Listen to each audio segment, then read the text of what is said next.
Rruga Bokthedh vjen të jetë e kalueshme pavarësisht të rreshjeve të Borës në këtë zonë malore. Kryeministri Edi Rama ndau pame nga kjo rrugë që të çon në Thedh, një aks prej 16 kilometrash. Boga është dorruar në një pikë të preferuar për turizmin malor si nga turistët vendas dhe ata huaj.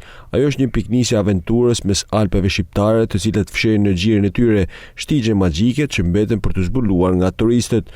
Në Bog zhvillon sporte si alpinizmi, i cili mund të aplikohet me ngjitje në majat që janë përreth kësaj zone.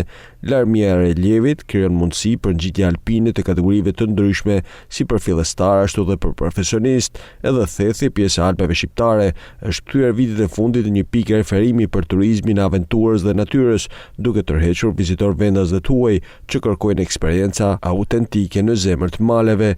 Pika kryesore që turistët vizitojnë në Theth janë monumentet e natyrës si Syri Kaltër, Vaskat e Ndërlysës, Ujvara Grunasit, Kanjoni Gunasit, Shtegu Thedh Valbon, Shpella e Rapit, Shtegu i Bjeshkëve të Namuna e tjerë. Pasuritë natyrore të kësaj zone janë të lidhura së bashku edhe me trashëgimin kulturor dhe historik të banorëve vendas, duke formuar kështu bazat më të rëndësishme për zhvillimin e turizmit.